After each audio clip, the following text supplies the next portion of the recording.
Hello, hello. So glad to have all of you back and very excited to do a fireside chat with Roger Ver on many different things. So let's just jump right in.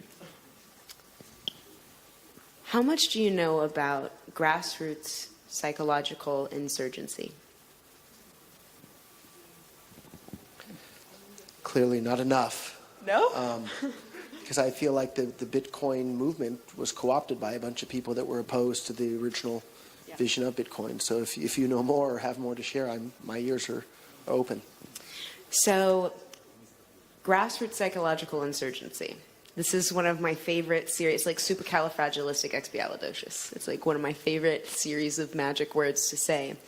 There was a report that came out in 2015 by CoinFire, which was unfortunately shut down. And they had, I think, the best journalists in the entire industry, real investigative journalism.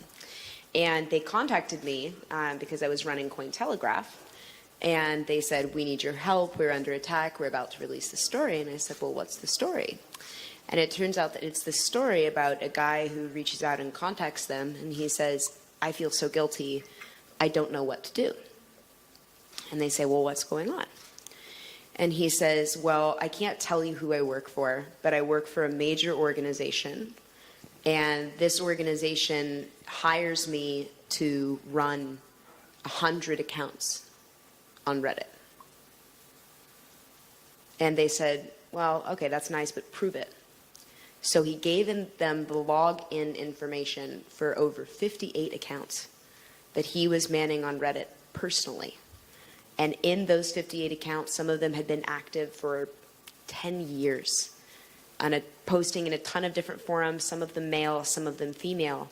But what these accounts were used for, they were used to go into the Bitcoin community specifically to fragment leadership, fragment public opinion, and empower the voices of negative and hateful trolls.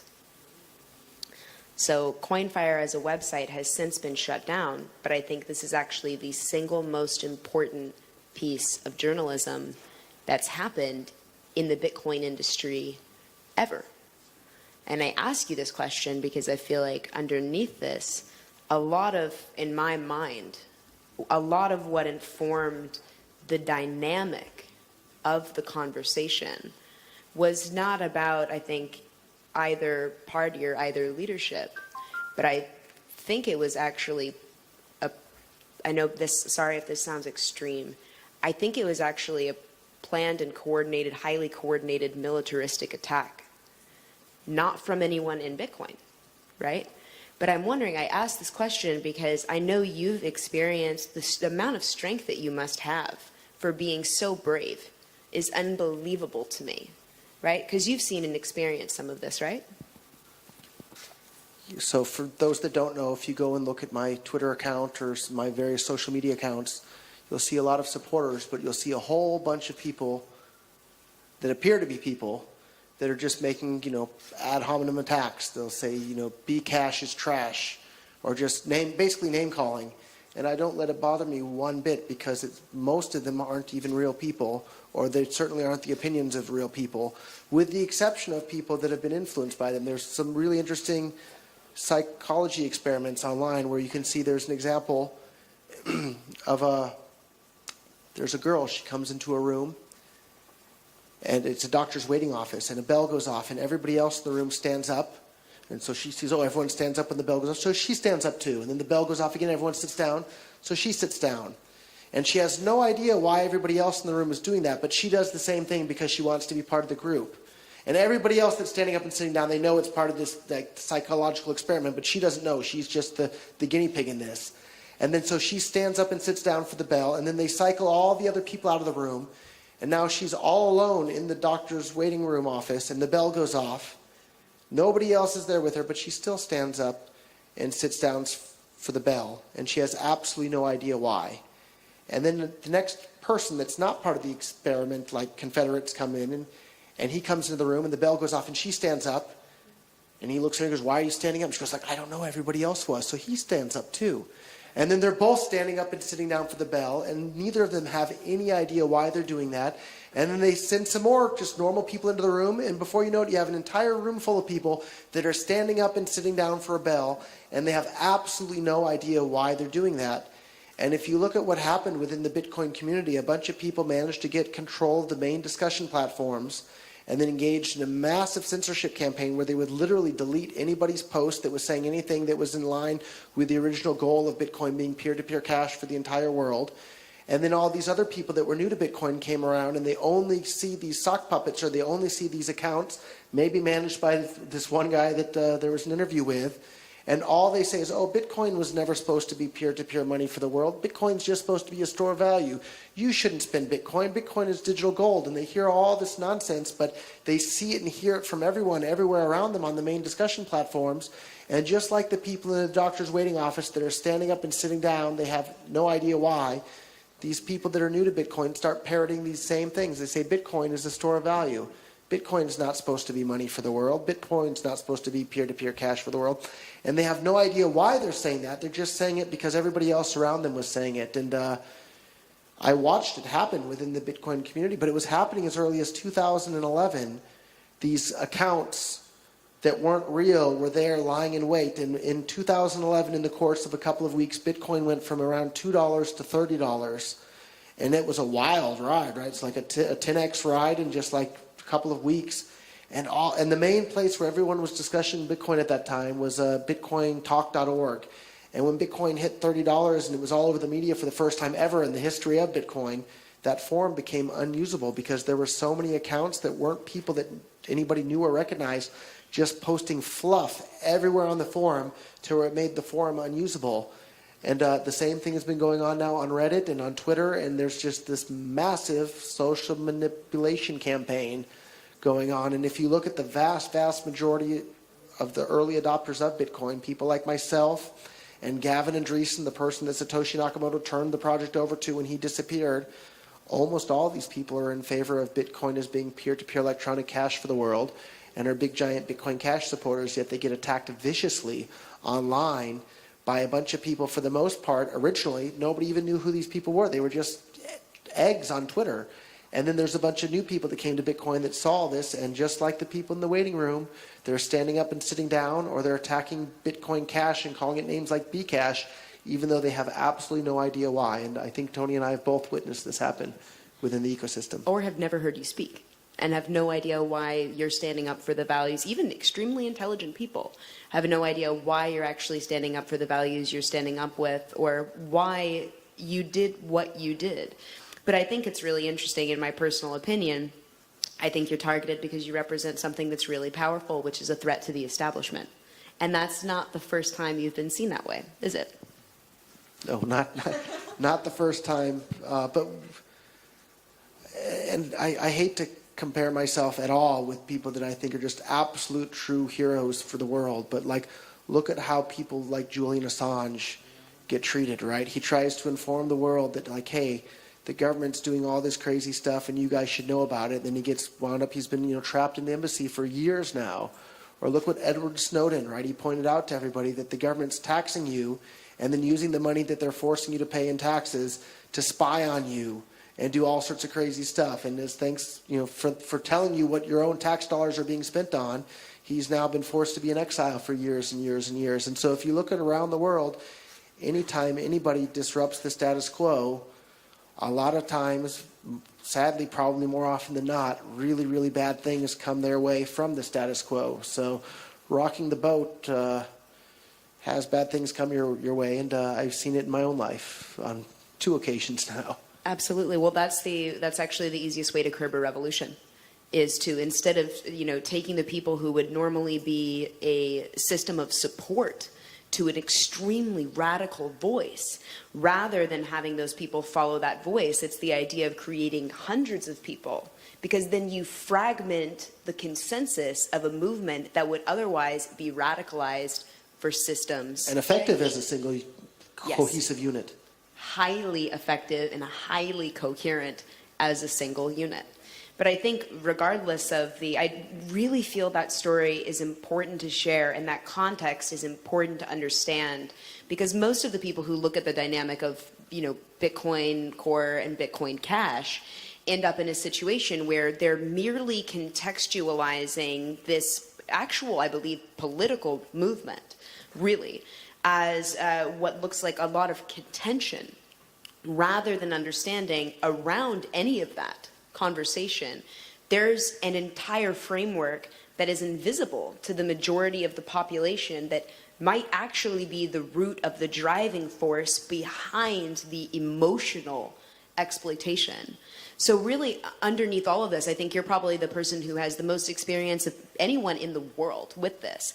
If Bitcoin is supposed to be censorship resistant, and we're supposed to empower liberty and economic freedom and all of these things, how do you believe we create systems that can empower more freedom if the anonymity of the network is being exploited in this way, right? And it's how do we maintain that censorship resistance while evolving these systems out of, systemic exploitation?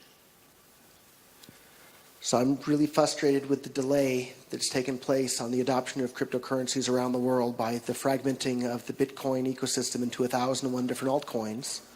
But the silver lining to that dark cloud is now that there's 1,001 different altcoins, we're seeing a Darwinian evolution of cryptocurrencies. And the cryptocurrencies that are the most useful to the most number of people around the world will wind up being used by the most people around the world. So even though we're years behind schedule of where we would have been, maybe the final product that we wind up with at the end of the day is going to wind up being something even better than what the original Bitcoin would have been. Absolutely.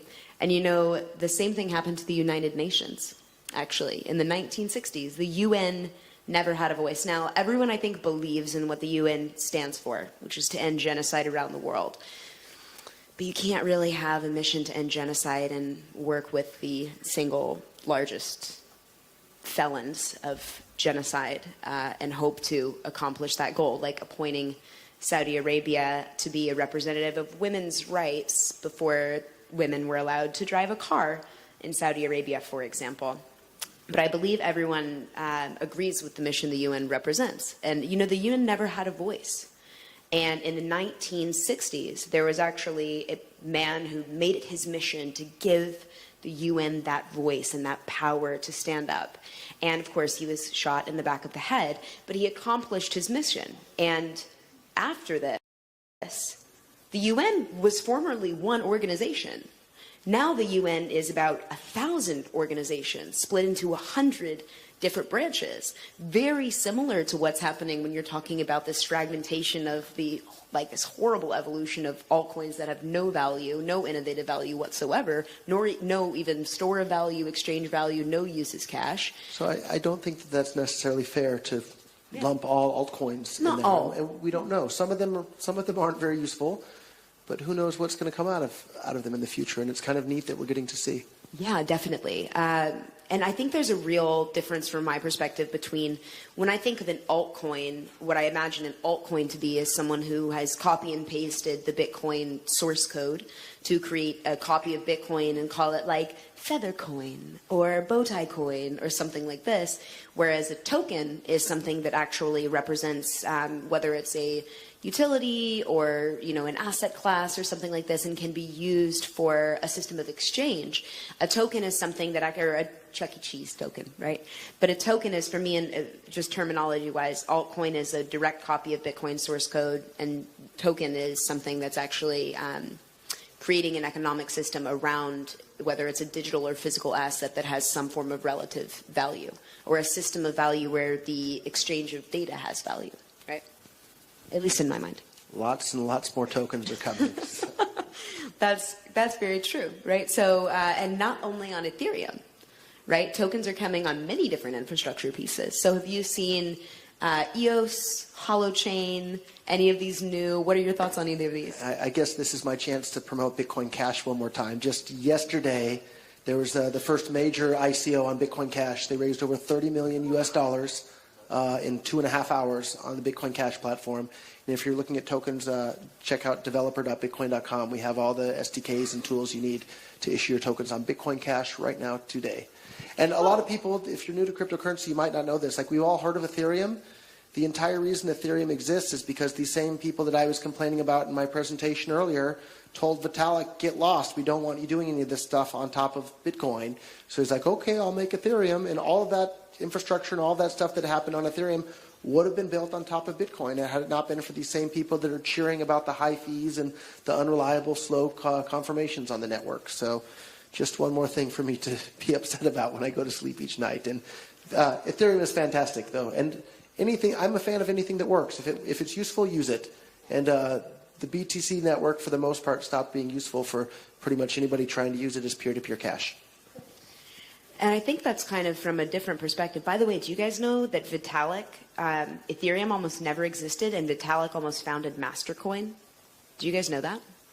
And then Vitalik has been around from the early days. So just yesterday I was Googling for part of the KYC process at a bank, wanted to know about bitcoinstore.com, which was a website I set up back in 2012. It was the first website in which you could actually buy things for Bitcoin, because back then everybody complained, well, yeah, Bitcoin, what can you buy with it? Well, I set up bitcoinstore.com. You could buy more than 500,000 consumer electronics products for prices cheaper than Amazon.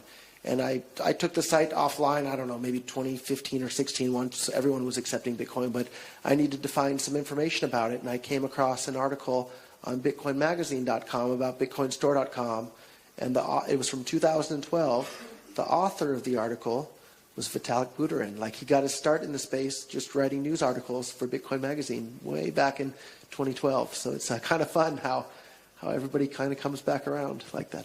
For sure. He was a founder of Bitcoin Magazine. Unbelievable.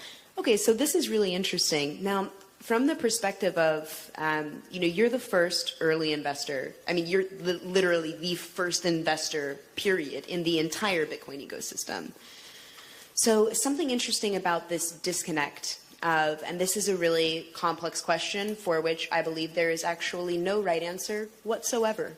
There is only reality as it exists. But I think many of the problems that were created in terms of the disconnect of values in the original protocol, or the protocol in general, was created because you had a company of people that took an incredible amount of capital. Blockstream raised $75 million pre-product. And in doing so, They raised like another 50 after that. They raised like $126 million total, I believe, from the traditional financial system. Yes, within 2 years. Within 2 years. And that fiduciary responsibility is really interesting. And I think when I see you as an investor in the ecosystem representing the actual fiduciary responsibility you have to people that you sold as shareholders in a protocol.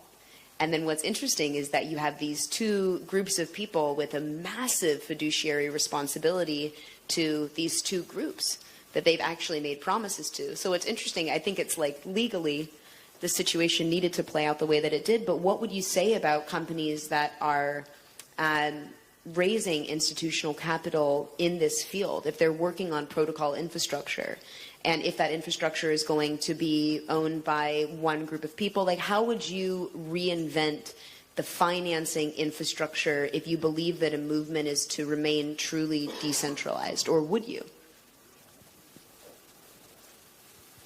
I don't know.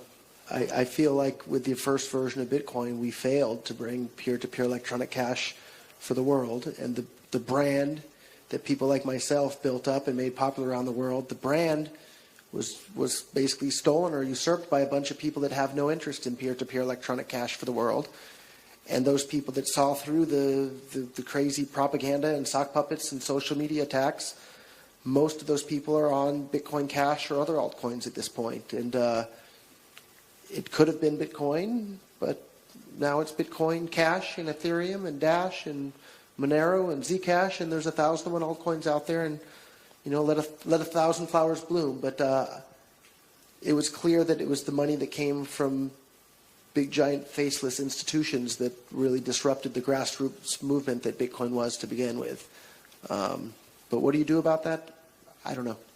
And that's what's so interesting to me is that we have these two groups of people that have fundamentally vastly different needs. What an institution might want from like the, Bitcoin blockchain, the protocol, is I want security. And I think for a lot of institutions, that's what they wanted. They wanted Bitcoin to be a store of value. And I think the promise of Bitcoin and what people might want from Bitcoin as a grassroots movement is the ability to use it, the ability to use it fairly and cheaply.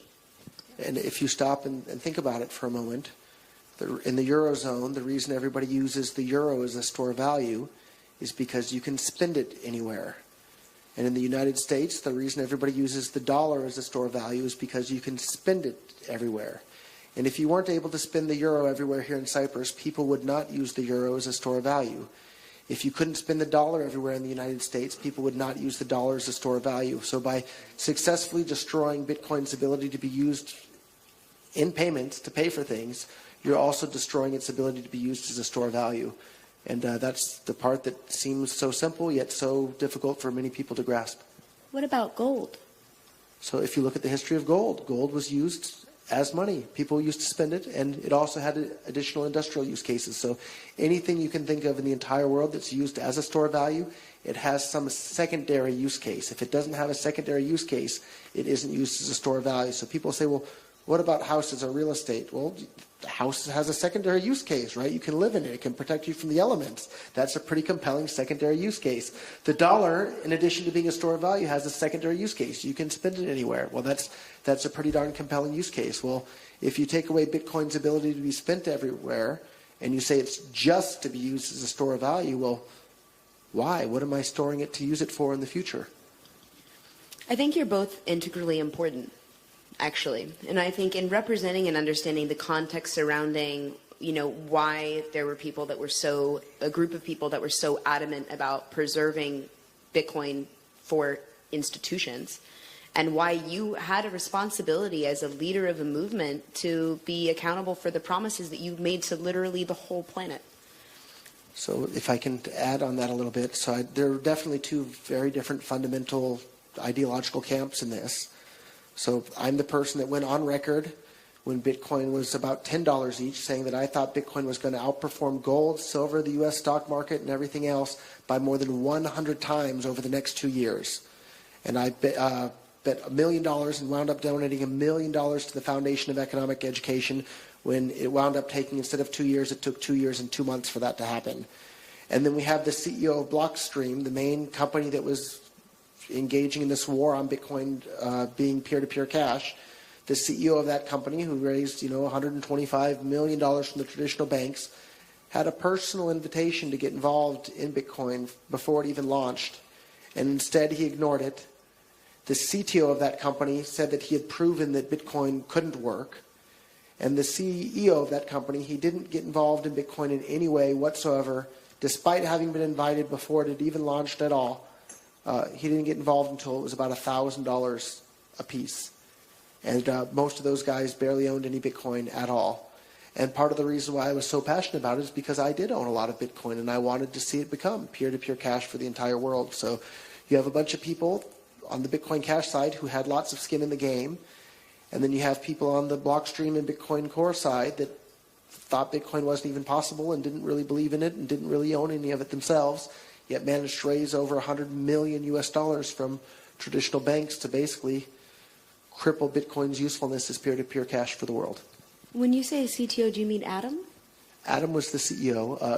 Greg Maxwell was the CTO and had all sorts of blog posts about how Bitcoin wasn't even possible, and he had already proven that it was impossible, and that's why he ignored it originally. So you have the CEO ignoring it until it was over $1,000 each, despite having been invited from day one, and the CTO saying that he had already proven that it wasn't possible at all. And these are the people that are guiding the economic policy of Bitcoin today, and that's why I'm a big fan of Bitcoin Cash, and I've lost most of my interest in the thing that everybody's calling Bitcoin today, even though I don't think it has the characteristics that made Bitcoin to begin with.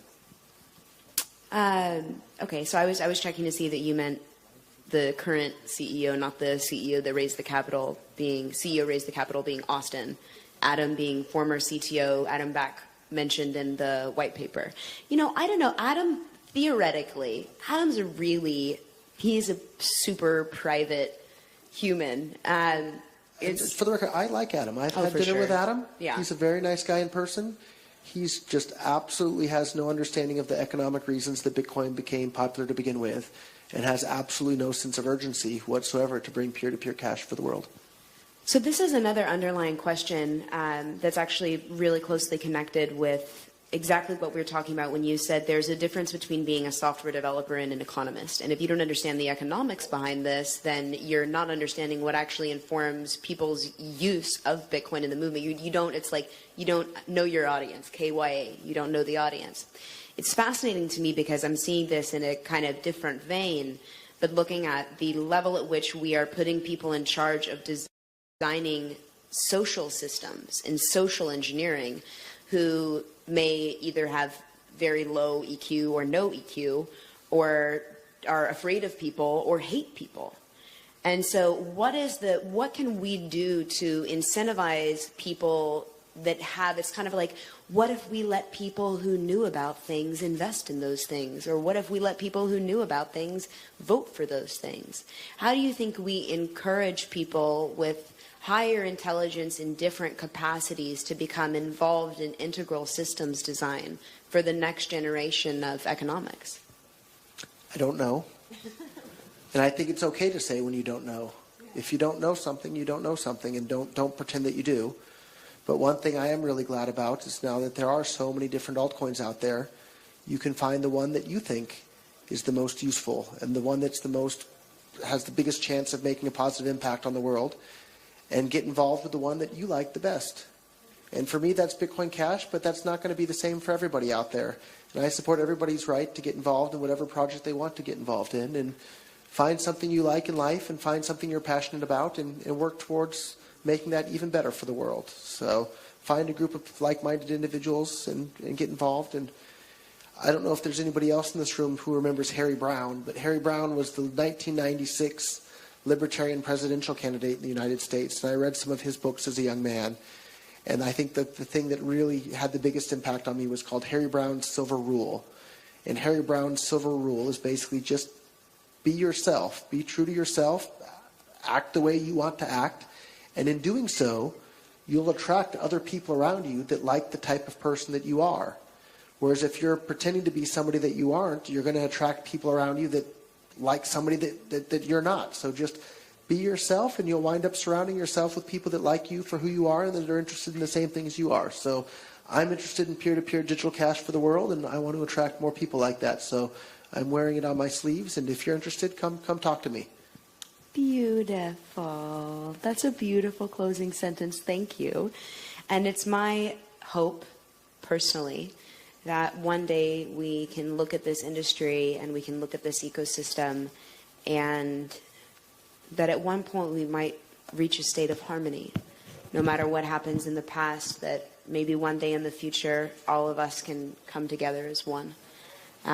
If anyone wants to sing Imagine with me, we're going to enter into the musical portion of the show. So I think does anyone have questions, by the way? We have one? Yeah?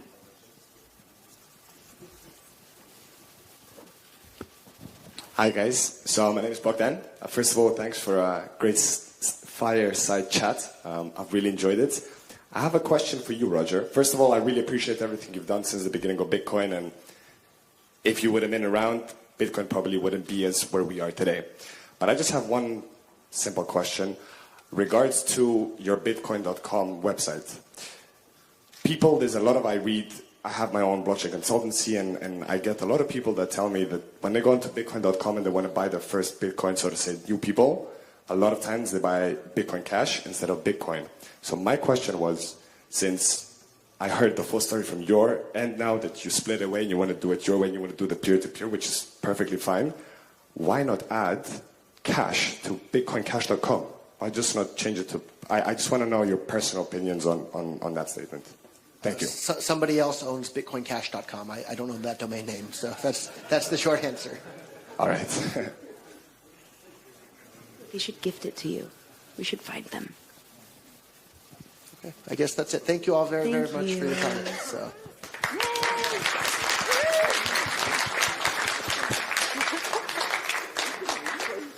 Okay, I don't actually have the schedule, so I'd love to introduce the next speaker, but I have no idea. Oh, magic! Ask and you shall receive.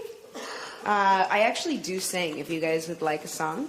So, Alexei Ermikov. Alexei? Yes. Hi. Hi. So, do you want me to introduce your topic?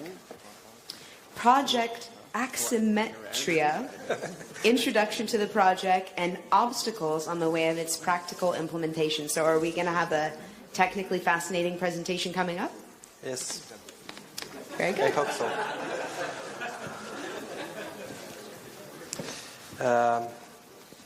Thank you very much. So I hope it will be interesting to you. I would like to tell you a couple of words about our company, our project, our current result we have already achieved, and features that we enable to our customers soon. So first of all, could you help me?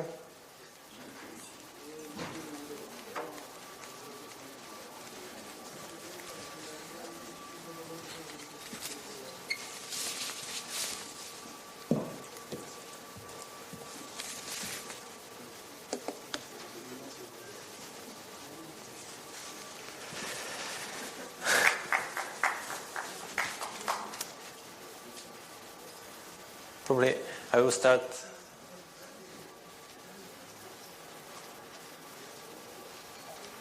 This is one of the problems.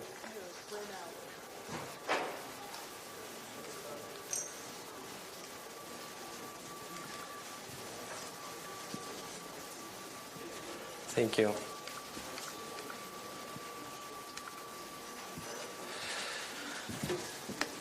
First of all, thank you. First of all, a couple of words about our company. Axiometria was founded in 2017. We have 23 employees and 2 offices, one in Zug, Switzerland, and another one in Moscow, Russia. So we have raised about $2 million from a huge investment fund, and we didn't have any kind of ICO. So as a team, we are focusing on developing the core of Axiometria platform, in particular crypto processing, wallet management services, exchange services, and of course security features.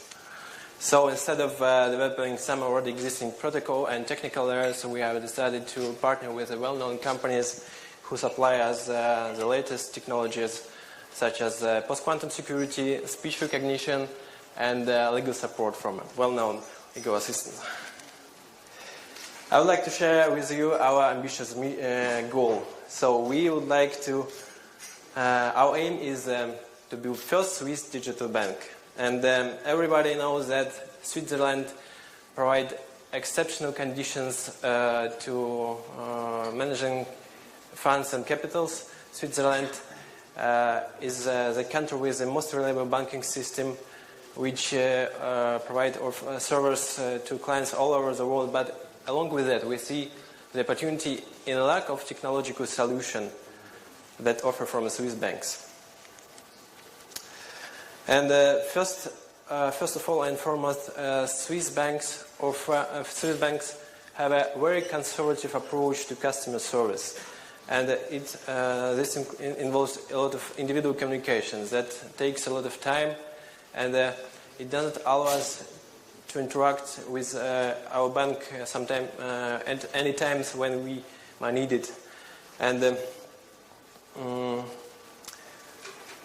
such kind of approach can provide for us the full range of technological capabilities which we can await from the modern banks. Even in Russia, we have examples of Sberbank with its payment system, Tinkoff with its outstanding response rate, and ability to deliver cards to any place in the world. And these are just a few examples which we would like to follow. So we believe that in order to create the convenient digital bank, we need to develop a platform in such a way that will not require continuous support from the whole team. This platform, in order to be able, once we have developed and released some new product features, we, as a team, we able to focus on new features and product development that, without loss in quality, previously launched services. So this enables us to minimize the operating costs and in this way we able to scale, not depend on linearly, not depend linearly on operating costs and the size of the team. So why are we able to do that? First of all, because we have already done a significant part of what we plan to do. We have already done a mobile banking platform with a backend which enables us to implement all basic functions of online banking. We have done all interactions with the institutional payment solution, payment systems, and banks, which enables us to provide to our clients bank cards and link it with cryptocurrencies.